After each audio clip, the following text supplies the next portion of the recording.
Welcome back to Buzzworthy. I'm your host, Shalise Harris. And in the studio, we have Chance Mutuku, the founder of Bbbblanc.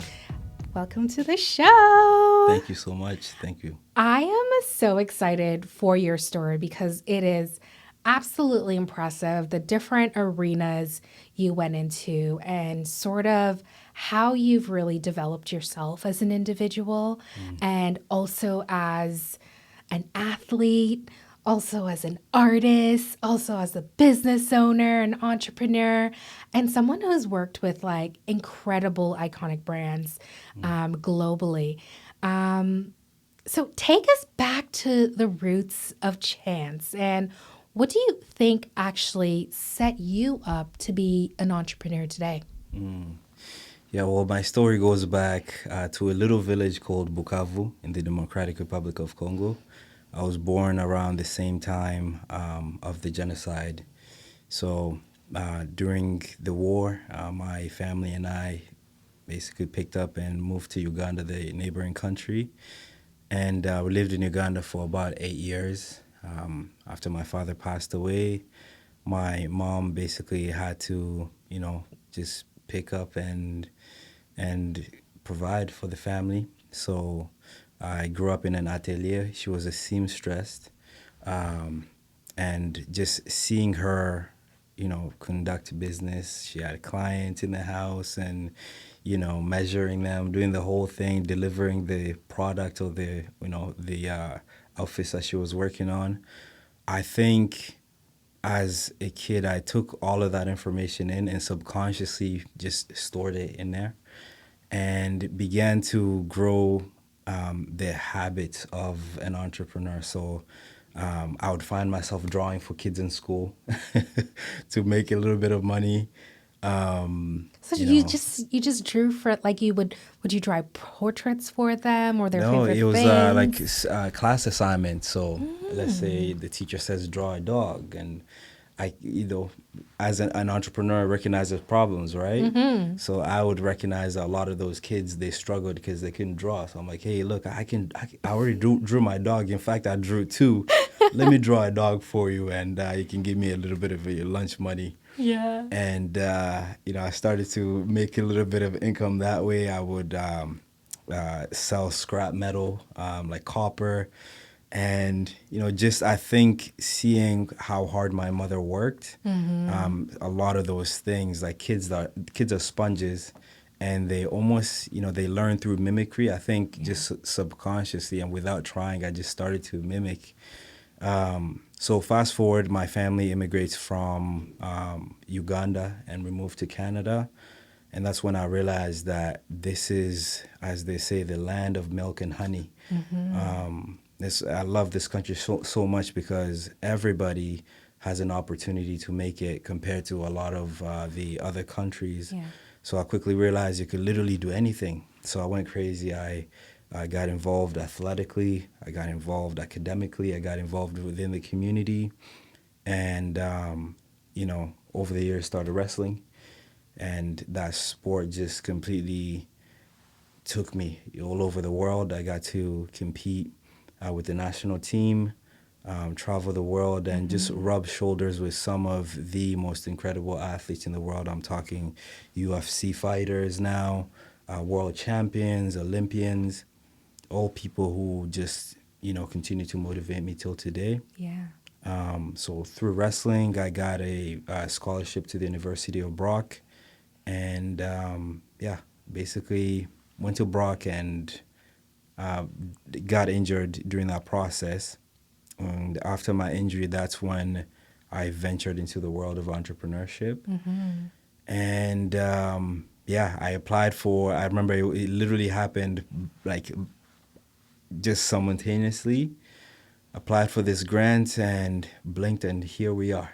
So it's been a long journey, but by the grace of God, He has allowed me to be here and to meet incredible people like yourself. So I love your journey, and I love what you said about just being a kid and absorbing everything you saw around you.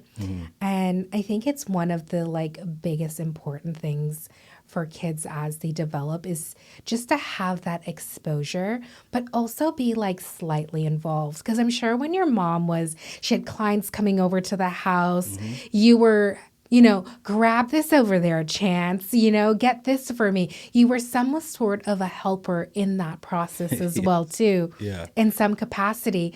And I think in those little moments, understanding value starts to like bake into your subconscious in some way. And then you, like you said, you started mimicking selling, Yeah. selling little things at work, at school. And I think, just being able to say, there's a problem, I can fix it, I can solve it. I think those are the making of confidence. Big time. So that when you eventually got here to Canada, you had the confidence to say to yes to every single opportunity. And Yes. one of the themes going through, at least I want to say the past 4 to 5 episodes, is everyone is in a yes season for a period of time. And that yes season is really important. And I think that's what you did. And eventually, wrestling had to stop because of an injury you had. And then you then said yes to one more thing, and that was entrepreneurship. And you just dove right in. Yeah. Yeah, and I think you do need that yes period, and it's funny because as you venture into your journey as an entrepreneur, then you get to a place where now you got to start saying no, Yes. and your nose will determine a lot and also allow in your growth.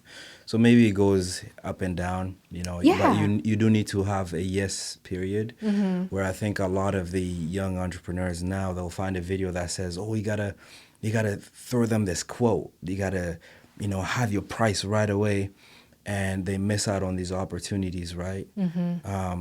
When I started out, obviously I didn't have a portfolio yet. I didn't have a clientele. I didn't have a CRM, Yeah. all those things. So you find yourself in a situation where you have to take on all these things, sometimes even for free, in order to build your rapport or to build like a CV that you can then leverage later on and say no, start saying no to some projects, right? But you do need a yes period. Yeah. And I think what you said is actually key. Like as a beginner, yeses are important because you're still exploring this thing that you are starting. It's yes, you're coming in with an idea, but is it what the market needs? Is it what you actually really love?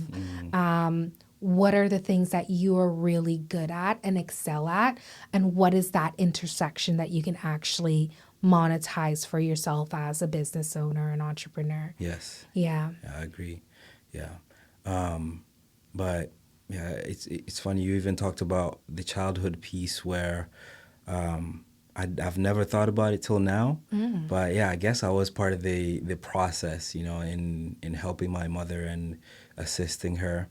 But I think even one thing that I took from that experience is that, there's a difference. A lot of companies, they have like an HR, portion. Yeah. And then I think, a lot of the businesses that people end up like really becoming, connected to, they have, it's more so like a customer experience, the whole thing. So from the teller, from the security guard that you see out front, to the CEO, everybody is kind of working together to create this brand experience for you.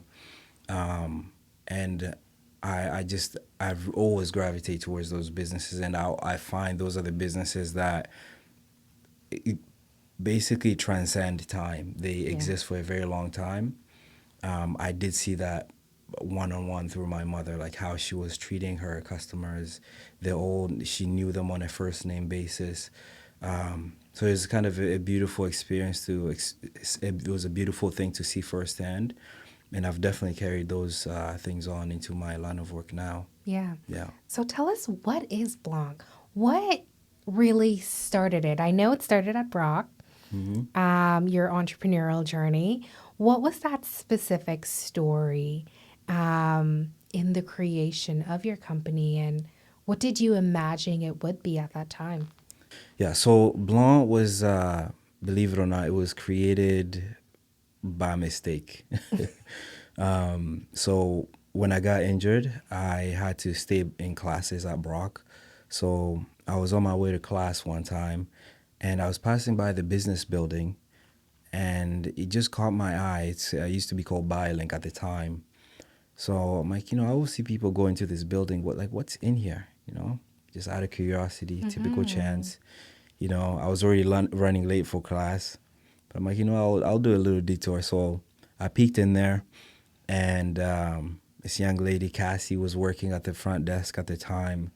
And I'm like, hey, like, what do you guys do here? Like, what is this BioLink thing? And she's like, it's actually like a business incubator. You can start your own business. You can get tools or whatever you need. And she's like, as a matter of fact, there's this grant that the deadline is tonight. If you want to just hand something in, if that's the kind of like your thing, um, yeah, just apply tonight. Why not? Just try it out. So I took the little information booklet home and pondered on it. And literally, like just before midnight, I made up this business name, Blanc, and made up this business plan that I had never, I didn't even know what a business plan was. Googled it and just made up some gibberish, submitted it, and lo and behold, I got accepted. And I honestly could not believe it. Um, I think even if you look at the early business plans, like I think I would just put creative company. Like it wasn't anything Mm. specific. I was just kind of going with the flow. I'm like, all I know is I wanna do something creative and find a way to get these businesses to pay for creative ideas. That's all I wanted to do. But I submitted it, and through this program, it kind of took me on this beautiful journey of learning how to pitch your business, how to do an elevator pitch, how to do a business model canvas, Mm-hmm. all these things. I ended up now learning as from saying yes to this new opportunity. So what we do now, we do marketing, and I always say we use creative magic to help impact-led businesses to solve their marketing problems. So um, sometimes the end result is a clean brand aesthetic. Sometimes it's a campaign for global brands like Adidas Originals, Mm-hmm. and sometimes it's a beautiful illustrated book, Yeah. from all sorts of collaborators. But all throughout this process has been amazing, and I literally get paid to think and to be a big kid and come up with ideas that help people solve their marketing problems. It's Yeah. fun. It's really amazing that just your curiosity, like, what is that? Hmm. And not just letting it go by you. And maybe you just walk by a link a few times All the time. before you actually just walked in, and here was this opportunity that you finally said yes to Mm. again while you're in university. Mm. And now you're doing all of these different creative things. And Mm. it's not just like one, one stream of work, like doing work with Adidas Originals, or, this beautiful poem, this book of poems. You've really taken like your art, because you are a natural artist from a young age, and you've really taken that lens as an artist and really applied that itself directly to marketing and Mm. branding and what it means to create something that actually does stand out. For sure. And all of it is, I would say, it's informed by my belief that everybody is created with a purpose. And our goal, ultimately, all we have to do is exercise our skills and abilities to the very best that we can. And once we find those things, we just got to use them to help people. And for me, this is something that motivates everything behind this company. And I'm able to kind of bring the same energy into all the projects that come across my desk. You know, I want to, when I'm called, you know, to go and be with God, I want to look back and look at every single thing that I ever put my hand on, or even from sports, and be like, hey, look, I really emptied myself and like did used every single ability that God blessed me with to leave the world a much better place. Yeah. And I think it's something that is applicable and anywhere, even in business as well, as crazy as that sounds, you It know. is. And it just helps for you to be in this game for even a much longer period of time, you know. Yeah. Yeah. Yeah. It's what I really enjoy is, you know, your story, because what were you actually doing at Brock? Like what program were you in? Kinesiology. You're in kinesiology. So Yeah. you weren't even in business. No, no. So I always say this. I've always wanted to be in business. And maybe even with kinesiology, I love even the just studying about the human body, and coming from an athletic background, I kind of use even some of those things to my own advantage. You know, learning how to recover, how to properly train, nutrition, all of those things. But I always knew once I finished my kinesiology degree, then I would go to business school. And then one time I was actually I was looking for a rental property, and I'm talking to the owner of the house, and I was kind of telling him this plan that I had, and he's like, "Hey, look, probably one of the best business schools you could ever go to is just by starting your own business." So I kind of downloaded that, you know, in the back of my mind. And when I started Blanc, it was kind of like I was able to kind of bypass all of the schooling, you know, and go straight to the school of hard knocks. Yeah. But yeah, initially I went for kinesiology, and came out with a business degree. Yeah. There is I agree. I think that advice is the best advice, not just for being a business owner, but for everything. Just go and do the thing. I it's not a popular opinion. My mom and I fight about this all the time. She's like, just go do your MBA, and I'm just like, I basically have one, Straight up. and Straight up. 100%. I've met a lot of MBAs that I have to teach very basic things to. Like just doing something is going to teach you way more than sitting in a classroom and learning theory. And not that there's nothing wrong with theory. Theory is great, it's a great mind exercise. But if you cannot take theory and apply it and actually develop strategy, there is no point. Big time. And what I think is, especially from the lens of marketing, a lot of people they call their tactics strategy, and tactics or strategies are different. How would you explain that to someone? Well, I think you gotta do it. As tacky as that sounds, there's so much theory that gets taught at the schools, and God bless them. You need that kind of more learned knowledge, but you come out and you realize really quickly that, you know, if a client is not happy, your spreadsheet does not mean nothing. So you got to almost like scale it down and just be human. Yeah. And those things are things that you learn by being in the process. If we're on a sales call, and the same thing, like we've brought on interns where I'm like, hey, look, like, you know, that university stuff, like that doesn't really fly around here. You gotta, first of all, you gotta be human. Like Yeah. if we're in a meeting, like talk to the people, like see how they're doing. And it's actually crazy how much even information you would get from just talking to somebody. Yes. Maybe they have a family, maybe they love babies, maybe they love dogs, maybe you get to understand kind of their worldview, and you can speak to them in their language, you know. And those things are not really taught in school. So to me, that would be kind of like my take on that. It's important, yes, to know these things, but I actually subscribe to the school of thought of just like going out there, like I want to call it blue collar, just freaking duct tape the thing, do it, and then you'll come out with even some more real and true to life lessons. Yeah. Yeah. Absolutely. And that's the thing too. Like I never went to school for graphic design. Yeah. Never did.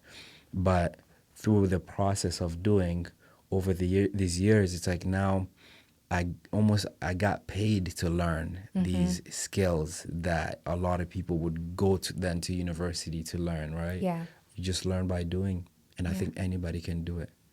It's a mindset. And I know, a lot of these influencers and things like that talk about mindset shift, changing your mindset. But I think it goes back to something we were talking about behind the scenes, which is the identities people wear every day, which actually stops them from actually just doing whatever they need to Big do time. to learn something, Big right?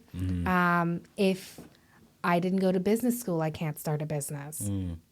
If I, never painted before, I can't be an artist. Talk to them. If, even, a mutual friend of ours,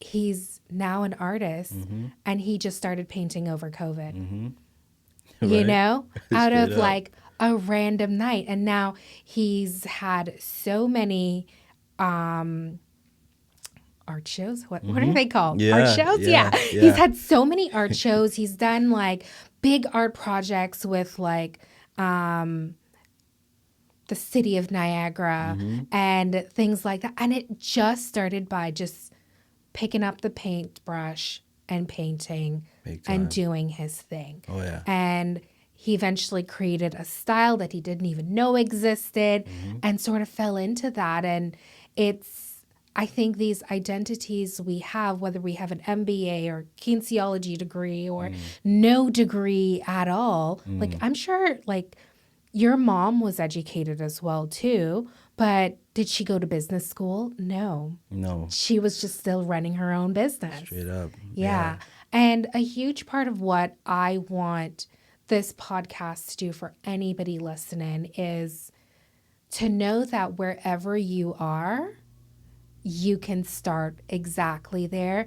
And every experience you've had before that matters, and you can leverage it as long as you're willing to get dirty, fail a little bit, learn really quickly, and just keep it pushing. Straight up. Yeah. And, there's a couple of things I wanted to touch on there. The first one being, look, I come, again, wrestling background. It's a discipline, and you need to invest a lot of time and sweat, blood, and tears and hours into it. But, there's so many other things in life where the 10,000 hours? 10,000 hours to be an expert. That theory Yeah. is, no, like I think a lot of people think about that theory and they just stop there. But I'm like, why not try? Why not try? Yeah. Okay, there's 10,000 hours according to that guy's theory. Good for you. But, start with that little 1 hour. Start with that little 1 minute and see where it goes. And it's also okay to change your mind in that process and be like, you know what, this thing I'm about to, venture 10,000 or invest 10,000 hours in is not for me. Then you could retrieve back. But I think a lot of people just stop themselves based on the labels that they give the world put on them, or perceptions, background. Or the pressure that I don't have enough time, so I just need to get it right the first time. Exactly. But no, it's like sometimes you gotta. And the other thing too I wanted to touch on is, you also it also depends on your metrics of success. So a lot of business people will give you these things that I'm like, okay, cool. They're very black and white. Yeah. But I like to just throw that human aspect in there and be like, what if we also looked at um, trajectory? Are we just failing, or are we failing forward? Did we try this system, and if we try this new system, did it like completely just are we just completely flopping, or are we learning new things within that system that we can apply elsewhere, even if we don't end up using it? Yeah. I think it all just depends on your lens and your reference point. But don't get scared by those 10,000 hours. Like the Yeah. person who got to the 10,000 hours started at 1 minute. So 100%. just start there and see Yeah. where it takes you. And shout out to Virgil Abloh. This man had a huge impact on even just my approach in the design world, because he talks about this theory of the tourist and the purist. So the purist, the older I get, the more I also just appreciate those guys. Those are the people, if we're talking about paintings, those are the people that will go in and go into detail. The still life paintings, they'll go Yeah. and paint the apple, make it look as realistic as possible. And then you have the tourists who are a little bit more modern. They'll just make a gesture, like a motif, and just like it looks like an apple as a circle, but it's not really as detailed. Yeah. And he talks about you have to honor the two, and now learn to operate in the in between, you know, and see how those two worlds can kind of communicate with each other. Yeah. And I think that's where the magic is. So for example, I went to school for kinesiology, but I was able to learn a lot during that process. But realistically, I also, as I reflect back onto it, I was learning how systems work. The human body is a connection of systems that were well put together by the Creator. I would say God is the greatest creator, the greatest designer. All of these things are systems, and if God uses systems, then we can even apply the same theory in business as well. Yeah. Like really well run businesses run on systems. Absolutely. You don't just put things together like and expect this mess to work together. Yeah. They're You all can't systems. fly by your seat of your pants every single day. Straight up. When, that's the life of an entrepreneur for a lot of especially the early days. But as you build a business that's going to survive beyond you, you have to have those systems in place. You got to put those systems in place, and now like be able to work in the linear and non-linear worlds and kind of merge them together, almost like a DJ. You can make really beautiful remixes or mixes from two completely different things. Yeah. And for me, that's always the approach. Try to find different ways or different things that contrast and operate in the in-between. Yeah. Yeah. Do you think that's why Adidas reached out to you? I think so. I Yeah. think so. Tell us about that story, actually. So that story was an interesting one. Randomly got this message from somebody that works for Adidas, or worked for Adidas at the time, and they basically said, "Hey, look, Chance, we've seen what you've been doing. We've kept tabs basically, and that thing that you do, that creative thing, could you do that for us?" And it was literally that. And coming that from was the whole brief. that was literally the initial touch point, was that, Yeah. could you do the thing that you do, could you do that for us? And then they went on to elaborate and say, there's a whole bunch of campaigns that are going on to push the originals, back into the market. Which are so yes, so Yeah. and then you have the All Stars. I think there was the Stan Smiths, a whole bunch of different pairs that are classics, and they were basically just trying to re-highlight those and show how the kids are wearing them. So we did like a full kind of video campaign for them, and we also did some stills, like photos. Yeah. And that was a really, really fun project. in the style of Blanc, my like initial thought was to use actual kids within the Niagara and St. Catharines region who are creatives, and we basically just show them doing their thing. And it was a really fun project to work on. Yeah. And what is the blah thing? What is the thing that you do The that they identify and said, this, there is some magic in what you do?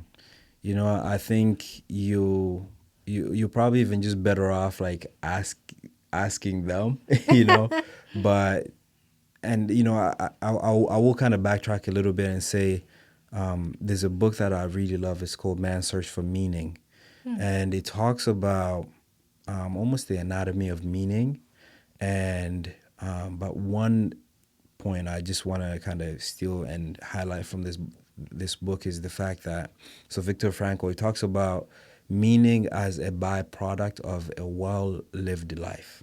So you don't go out in life trying to, I'm gonna give this like meaning, you know. You do the thing. So he talks about you gotta suffer, you know, the pain, all the experiences that you have. You gotta have like a experience life, and you also have to have a creed, and all of those things together, they help you get closer to your purpose. And then, you know, once you pass away, then your life, people can look back and be like, see the meaning in your life. So bringing that to Blanc, honestly, I've gotten this far by just being me, ultimately.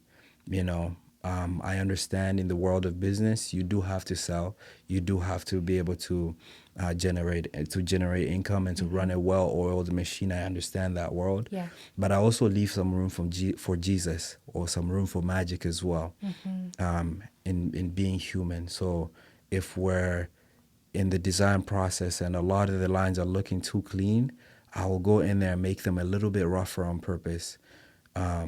And I guess that resonates with a lot of people, and turns out, I guess, Adidas liked that vibe. Yeah. So it's crazy because in this campaign, so we did the first delivery, and then we got really excited that, you know, they liked the first delivery. So they're like, yo, give us another one. So we did another one, but this time around, we were trying to be a little bit too clean.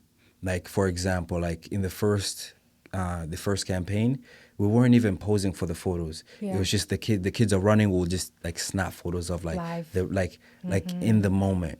And then the second campaign, it was like a lot of posing. 3, 2, 1. And they caught on to it. They're like, no, we don't like this. We like the thing that you do. So we ended up having to like redo that one and deliver like a more like just human, like the kids messing the shoes up, like kicking the ball. And honestly, that really just informed even just how we do business moving forward. You work with Blanc, you're gonna get professional insight, professional experience, but there's also some magic in there that we inject into the projects that Yeah. make them more human. Yeah. I think in you explaining that and specifically saying that this is more human, a lot of, you know, marketing agencies, creative agencies, they're all really pumping out exactly the same thing. Like this, and you can do it too, like the whole clean aesthetic thing. For example, I rant about this to my friends all the time. I love looking at houses. Yeah, I'm same. eventually going to buy a very fancy house one day. Nice. But what I loved about looking at houses once upon a time was every house was so unique. You felt the flavor of the people that lived there. There was some story inside of that house. Amen. Yeah. And now you look at houses, I am so underwhelmed. I'm not inspired at all. It's all lackluster. Everything is white. I've been explaining it as like these houses look like people are designing houses to be in their own mental institutions. And Bars. I think that aspect of design and that human element is lost because it takes away from the complexity of who we are Big time. as human beings. Big time. When you just have everything that's so white, so bland, there's no color, there's no texture, there's no anything. And one of the projects that you worked on here was this journal for Brock University, which sort of, focused in on what would be considered today anti-design. And tell us about how you actually came across this. This is the book. And it might look simple, but when you look at the detail of it, it's quite cool. Tell us about it. Yeah, so this project, it was actually one of the early projects I got to work on in this venture, maybe like a year into business. But one of my friends, his name is Matt Jaggis, is actually a priest now, but he was recently got ordained. Shout out to you, Father Matt Jaggis. I used to wrestle with him, and he's like a brother of mine.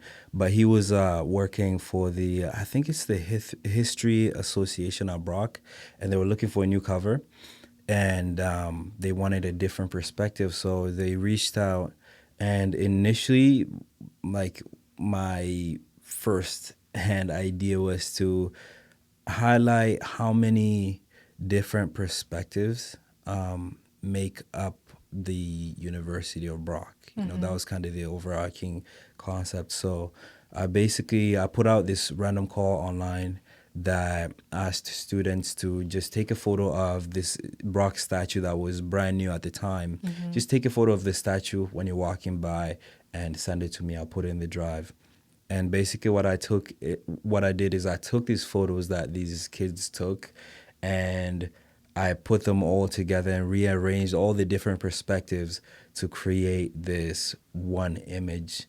So from far, it looks like an image of the Brock statue with the Brock tower behind it. Yeah. But when you look close to it, there's close to, I think I used about 10,000 photos to construct this. So even from like the tiling on the floor, like everything is from a different student's perspective.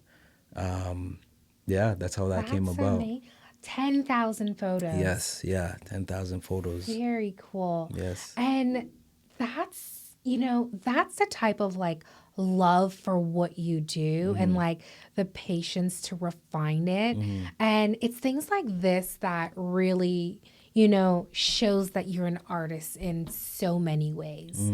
And when I think of the design world today where everything is so homogenous, things like this stand out. Big time. And you know what? I think a lot of people are scared of AI as an example, but I think it's a good thing that it exists right now because it creates value for the people who actually take their time to create things, and real create design. these beautiful things and put them out into the world. So for the business owners that are listening, maybe the designers, like maybe, sure, if you want to use AI as part of your process or even your image making, you can use that as like the bottom tier service. And then I always say, and now I'm giving away free things from my process, but there's customized and then there's personalized.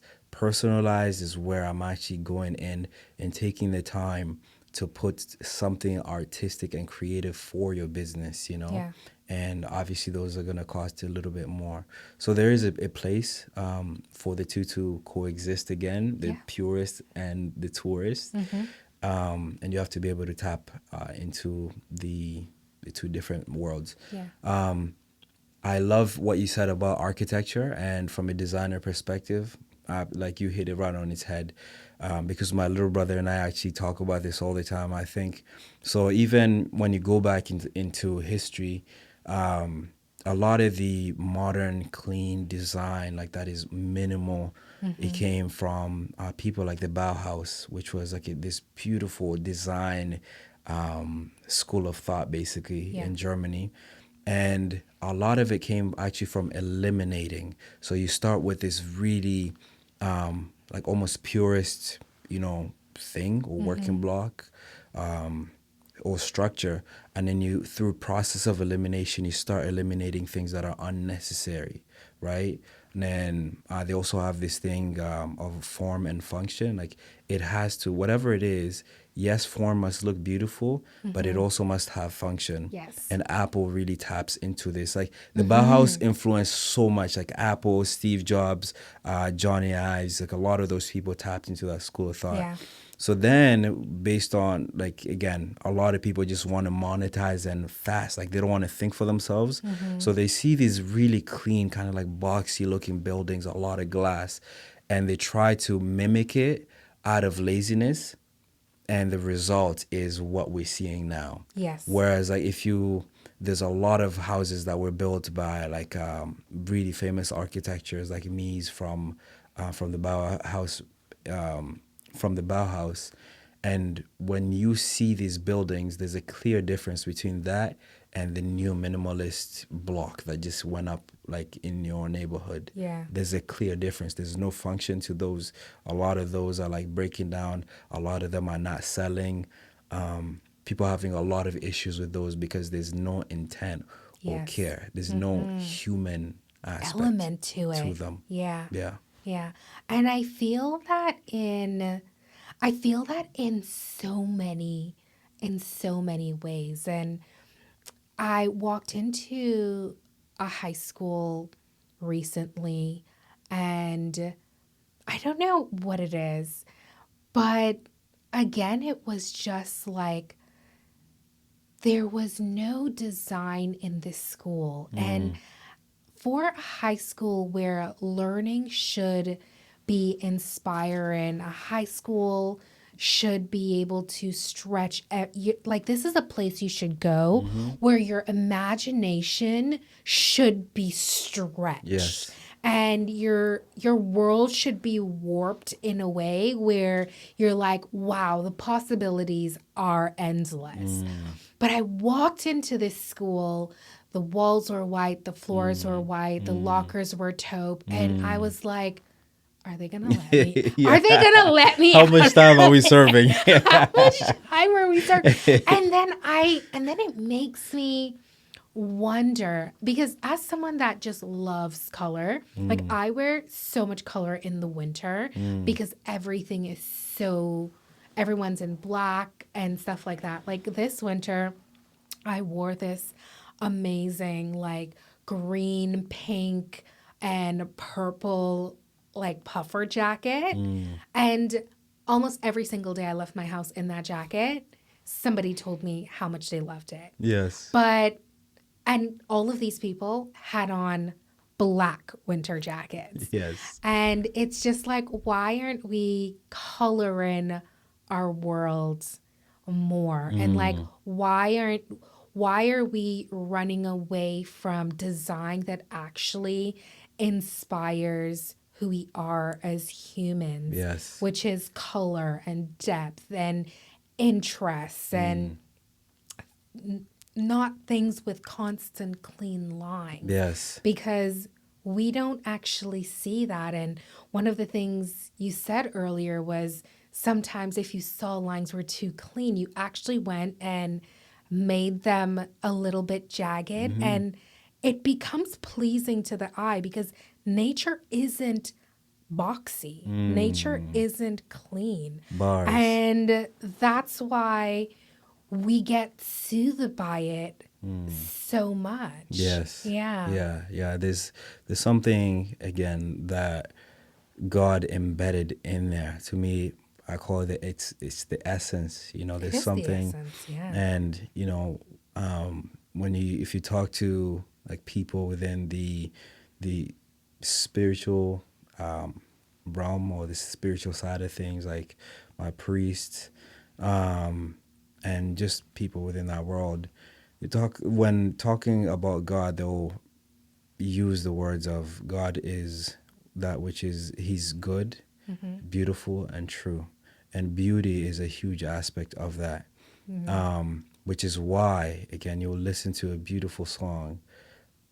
and you just don't know something about it. Even if you don't know the lyrics, there's just something captivating about that. Yes, you It feel There's an it. essence to that. Yes. Or you'll see somebody like a ballerina do like a really beautiful sequence, and there's something that is pleasing to the eye and the senses that you just can't explain it, Yeah. but it's right there. And I think, yeah, really good design kind of like taps into that, and you're almost an extension of the creator a little bit. Maybe sometimes those lines have to be straight, but it has to serve a function. Yes. But I think it comes down to it being intentional about things. Are we designing things to make them white because of laziness, or is there like a purpose behind you making that wall white? That a Yeah. lot of times the people who are experiencing it can definitely tell, Yeah. for sure. Absolutely. We feel things more than we know. Sometimes we like something and we have no idea why we like Big it. time. But it's like you said, it's the intent behind it. So for business owners who are thinking about their brand and thinking about their marketing, what can they do in a world, obviously without giving them all your secret sauce? What is one thing they can do to really help themselves stand out from the homogenous marketing tactics and things we're seeing today? Well, come to Blanc Studio and we're gonna hook you up. You heard it here. You heard it here first. But I always say principles over tactics. Always. You have to almost like scale back and look at your principles.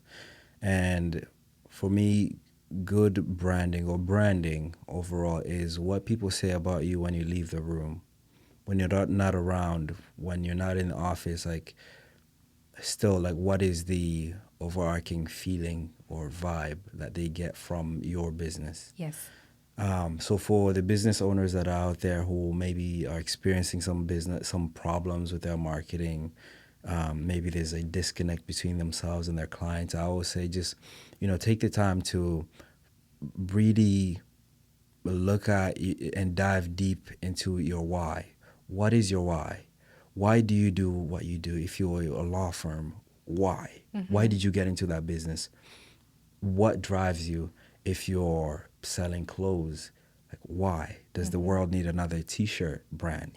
And and if your answer is no, then all right, bye. If the answer is yes, then why do they need these t-shirts? What's the story behind them? So I try to dive a little bit deeper and to tap into, again, that essence that we were talking about earlier. Yeah. And then once we find that essence, then my goal and my team is to now try to put a face to that essence.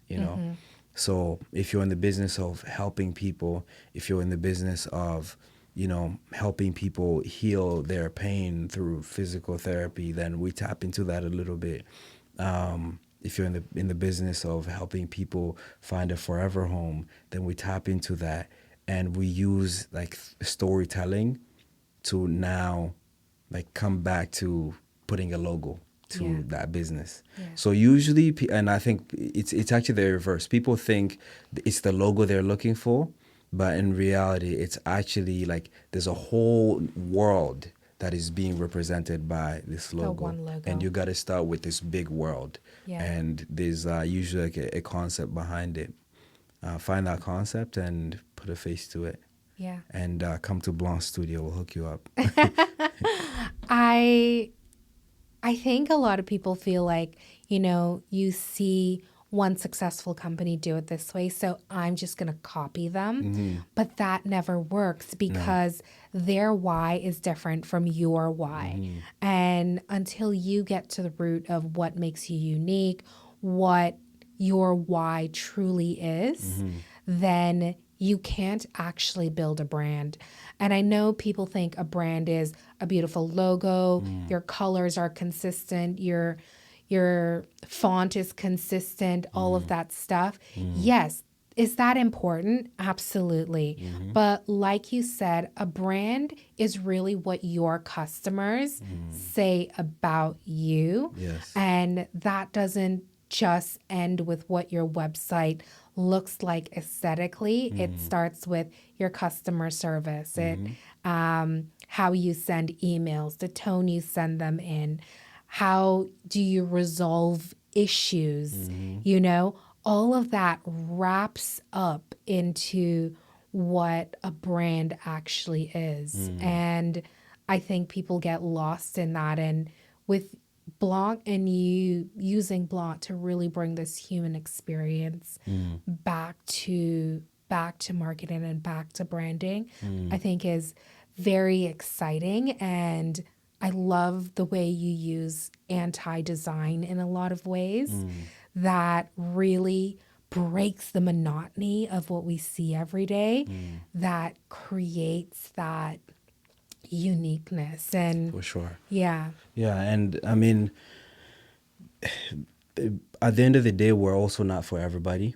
no, you And can't be for that was everybody. like something I had to learn really early on. Like it's either I sound like corporate and like all the other branding and marketing firms, or I just can just be myself and try to bring that energy into business.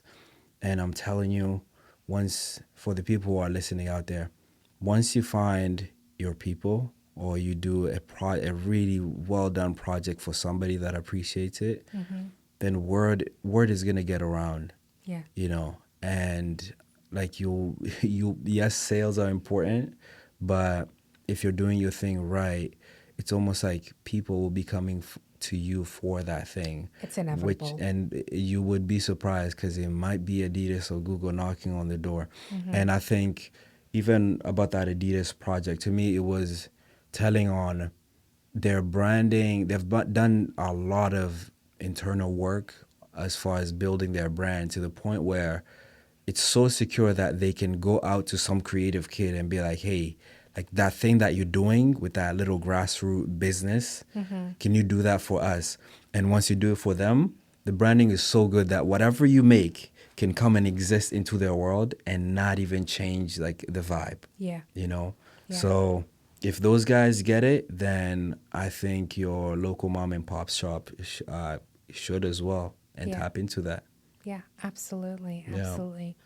One of the things I wanted to make sure we touched on was on April Fool's Day this year, you Yes. did Oh, something. yeah. And as we talk about creativity and things like that, I mean, Drake did his whole thing there with blocks of ice. Yes. And guess what? As much as people love to hate it, did it work? Absolutely. Yes. For People are sure. talking about it. Massive, massive companies, eBay, CeraVe, White Claw, they all took that Oh, yeah.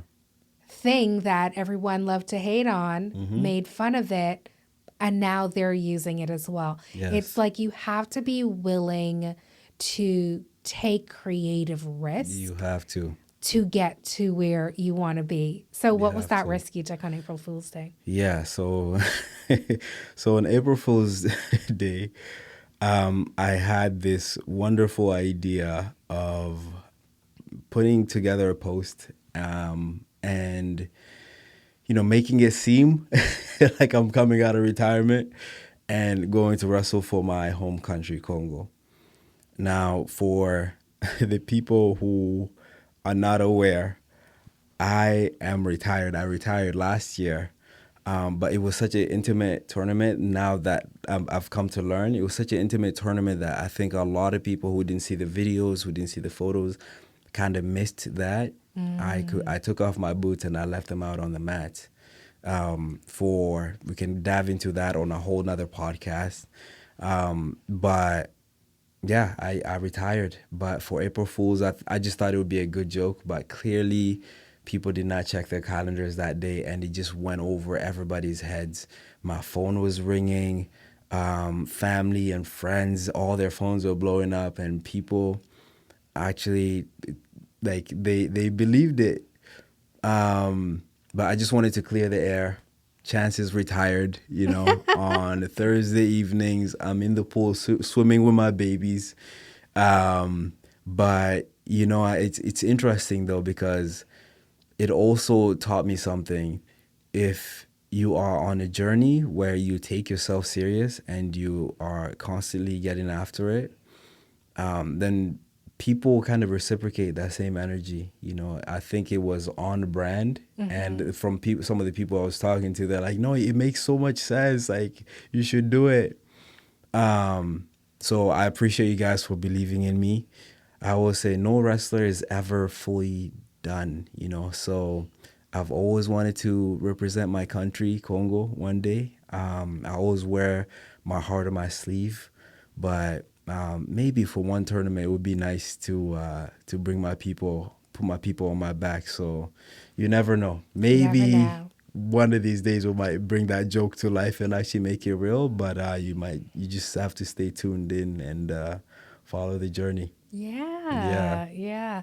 Um, But it and was believable. It was. And the and singlet was fire too. and what I loved about that is that was very true to your brand and who you are. Yeah. And Too true apparently. those are the risks people should be taking. And to see you live that as what you tell your customers to do is, I think, fantastic. Yeah. So as we wrap up the podcast, there are 3 questions we ask everyone. So the first one is, what is one thing you are leaving behind in your entrepreneurial journey so far? What I'm leaving behind, I think, is a template and a recipe. Maybe hopefully one day people can follow as well. I started literally not knowing what I was doing. And throughout the years, I've definitely learned a lot of lessons. And as I continue to journey, so I'm actually going into the world of public speaking next. I look forward to using that experience to help people to hopefully believe in themselves to do things even much better than I did. Yeah, so that's what I leave behind. I leave behind a trail that hopefully some kid from Bukavu or some other small village in Africa can hopefully follow and replicate one day and do so much greater things than me. Yeah, That's like what I leave that. behind. Yeah. Yeah. Blazing the trail with some instructions, Yeah. but some room for them to make their own mistakes. Yes, I always say like any door or room you walk through, just leave it cracked for the kid behind, Yeah. And hopefully they can sneak in as well. Yeah. Yeah, I so that's agree. what I leave behind. I like that. I like that. But I want to add on to that. Mind you, I think a lot of people even hearing that question, they would think about something that happened that they A left negative behind. thing. Yeah. Yeah. But intentionally, I am an optimist, and yeah, I leave behind a trail. It's been a tough one. I stepped through some thorns. I came across vipers, the whole 9 yards. But thank God for them because we're here. Yeah. Yeah. Yeah. Agreed. Resilience Yeah. built in. Yes, you got to carry forward. Yeah. 100%. What's the biggest thing you've learned? Business is people. Business is people. The day that you lose sight of the people that you're serving, that's when things start to go wrong. So business is people, straight up. Like I'm telling you, 100%. like one time I 100%. closed a project with the babies crying in the back. And she was like, I'm a mother too. No problem. Like we like you're a real person. The other business, the other branding people would talk to, like they were trying to do all these things. They were like they just were too mechanical. This is the realest thing we've heard. Yes. Wow. So the human aspect will never go away. And in a world that is increasingly becoming robotic, just lean more into human and people. That's where it's at. Yeah. And Yeah. it's a premium. It always is going to be a Yeah. premium. Yeah. Straight up. And And our final question for the podcast today is, what is one thing you are absolutely taking into the future with you? I take into the future my family. I am a father. I have two beautiful little boys. Probably the most important creative endeavor I've ever done with my collaborator, my beautiful fiance, Crystal. So moving forward, I take them with me, and it's also helping me to just rethink about the business in a way that it's not just something I do from this brain now. I am putting together systems to hopefully one day be able to hand it over and for the thing to take on a new life that hopefully will become a family legacy. So those are the steps I take moving forward. I bring them all with me.